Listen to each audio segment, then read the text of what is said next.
أعوذ بالله من الشيطان الرجيم. بسم الله الرحمن الرحيم. وهو الذي يرسل الرياح بشرا بين يدي رحمته حتى إذا أقلت سحابا ثقالا سقناه لبلد ميت فأنزلنا به الماء فأخرجنا به من كل الثمرات كذلك نخرج الموتى لعلكم تذكرون.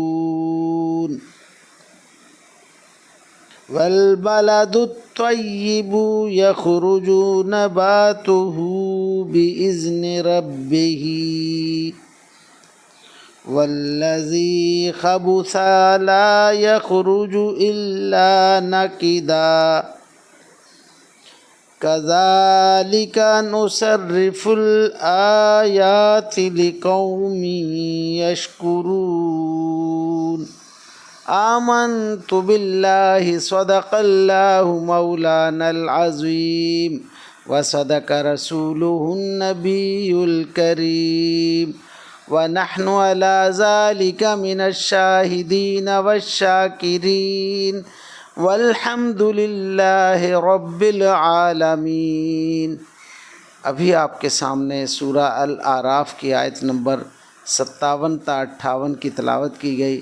انشاءاللہ کچھ ہی دیر بعد عزت مآب راؤ شاہ نواز صاحب انہی آیات کا ترجمہ، تشریح اور تفسیر بیان فرمائیں گے. اللہ تعالیٰ سے دعا ہے کہ ہمارا پڑھنا، آپ لوگوں کا سننا اللہ تعالیٰ قبول و منظور فرمائے اور اس پر عمل کی توفیق عطا فرمائے. آمین یا رب العالمین. من الشیطان الرجیم. بسم اللہ الرحمن الرحیم.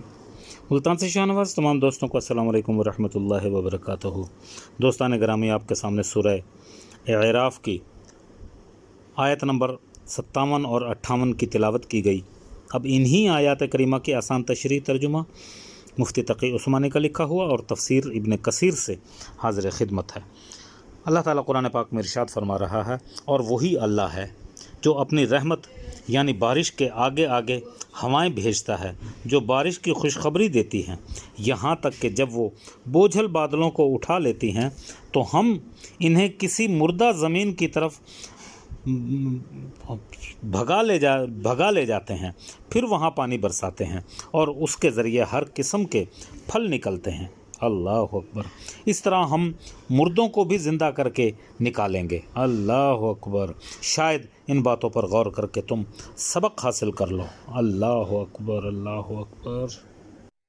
اچھی ہوتی ہے اس کی پیداوار تو اپنے رب کے حکم سے نکل آتی ہے. جو زمین خراب ہو گئی ہو اس سے ناقص پیداوار کے سوا کچھ نہیں نکلتا. اس طرح ہم اپنے نشانیوں کے مختلف رخ دکھاتے ہیں مگر ان لوگوں کے لیے جو قدردانی کریں. اللہ اکبر. اب ان آیات کی تشریح مفتی تقی عثمانی کی لکھی ہوئی، یعنی جس طرح اللہ تعالیٰ ایک مردہ زمین میں جان ڈال دیتا ہے اسی طرح وہ مردہ انسانوں کو بھی جان ڈالنے پر قادر ہے. مردہ زمین کے زندہ ہونے کے واقعات تم روزمرہ دیکھتے ہو اور وہ بھی مانتے ہو کہ یہ اللہ تعالیٰ کی قدرت سے ہوتا ہے. اس سے تمہیں سبق لینا چاہیے کہ انسانوں کو دوبارہ زندگی دینے کا اللہ تعالیٰ کی قدرت کا ہی اختیار ہے. اس میں ایک لطیف اشارہ اس طرف ہے، جس طرح اچھی زمین کی پیداوار بھی خوب ہوتی ہے اسی طرح جن لوگوں کے دل میں طلب کی پاکیزگی ہوتی ہے وہ اللہ تعالیٰ کے کلام سے خوب فائدہ اٹھاتے ہیں. جس طرح ایک خراب زمین پر بارش برس پڑنے کے باوجود اس پر کوئی فائدہ مند پیداوار نہیں ہوتی، اسی طرح جن لوگوں کے دل ضد اور عناد سے خراب ہو چکے ہیں ان کو اللہ تعالیٰ کے کلام سے بھی کوئی فائدہ نہیں پہنچتا. اب ان آیات کریمہ کی تفسیر ابن کثیر سے. عنوان ہوتا ہے باران رحمت کا نزول. اللہ پاک جب اس ذکر سے فارغ ہو چکا وہ خالق ارض و سماوات، متصرف اور حاکم اور مدبر ہے، اور دعا مانگنے کے طریقے کی بھی جب تعلیم دی تو اب اس بات سے آگاہ فرماتا ہے کہ وہی رزاق ہے، مرنے والوں کو بھی وہی قیامت کے روز اٹھائے گا، ہواؤں کو وہی بھیجتا ہے، پانی بھرے بادلوں کو بھی ہر چہار طرف پھیلا دیتا ہے۔ اللہ اکبر۔ جیسا کہ قرآن پاک میں ارشاد ہوتا ہے، یعنی ہوائیں بارش کی بشارت دیتی ہیں۔ ارشاد ہوتا ہے کہ یہاں رحمت سے مراد بارش ہے، جیسا کہ فرمایا لوگوں کے نا امید ہو چکنے کے بعد وہاں بادلوں کو بھیجتا ہے جو اس کی رحمت کو برساتے ہیں، یعنی پانی کو، اور فرمایا کہ اللہ تعالیٰ کے آثار رحمت پر نظر ڈالو کہ زمین کے مردہ ہو جانے کے بعد کس طرح اس کو زندہ کر دیتا ہے، اسی طرح وہ مردوں کو بھی زندہ کرنے پر قادر ہے۔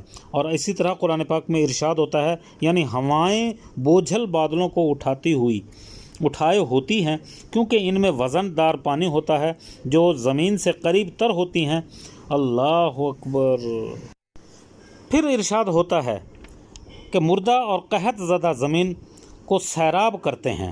ایک اور جگہ پر قرآن پاک میں ارشاد ہوتا ہے، اس لیے ارشاد ہوتا ہے، یعنی جس طرح ہم زمین کو اس کے مر جانے کے بعد زندہ کر دیتے ہیں، اسی طرح اجسام کے خاک ہو جانے کے بعد بروز قیامت زندہ کریں گے۔ اللہ پاک آسمان سے پانی برسائے گا اور 40 دن تک زمین پر بارش ہوتی رہے گی، اور کلب دہائے انسانی اپنی اپنی قبور سے اس طرح اٹھیں گے جیسے کہ زمین سے دانے اگتے ہیں۔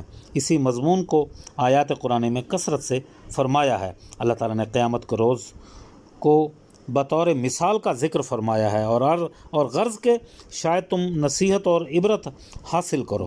اچھی زمین پر اللہ تعالیٰ کے حکم سے نباتات اگتے ہیں، اور خراب زمین پر جیسے سنگلاخ اور ریتلی اس سے ویسی ہی پیداوار ہوتی ہے، ہوگی یا نہ ہوگی، یہ مومن اور کافر کے لیے بطور مثال بنا دیا گیا ہے۔ رسول اللہ صلی اللہ علیہ وسلم نے فرمایا، مجھے اللہ تعالیٰ نے جو علم ہدایت دے کر بھیجا ہے، اس کی مثال اس ابر کی ہے جو زمین پر برسے۔ چنانچہ جو زرخیز زمین ہوتی ہے وہ پانی کو قبول کر لیتی ہے، سبزہ اور پیداوار اگاتی ہے، اس سے اللہ تعالیٰ لوگوں میں فائدہ پہنچاتا ہے، لوگ پیتے ہیں، سیراب ہوتے ہیں، زراعت ہوتی ہے۔ اور دوسری زمین ہوتی ہے چٹیل بنجر زمین کو بھی پانی ڈھل جاتا ہے، گھاس اور سبزہ نہیں اگتا۔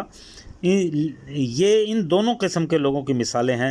ایک نے علم سیکھا، دین الہی سے واقف ہوا اور میرے معبود ہونے سے فائدہ اٹھا لیا، اور وہ دوسرا وہ ہوتا ہے جو کچھ نہ سیکھ پائے اللہ تعالیٰ کی ہدایت کے باوجود۔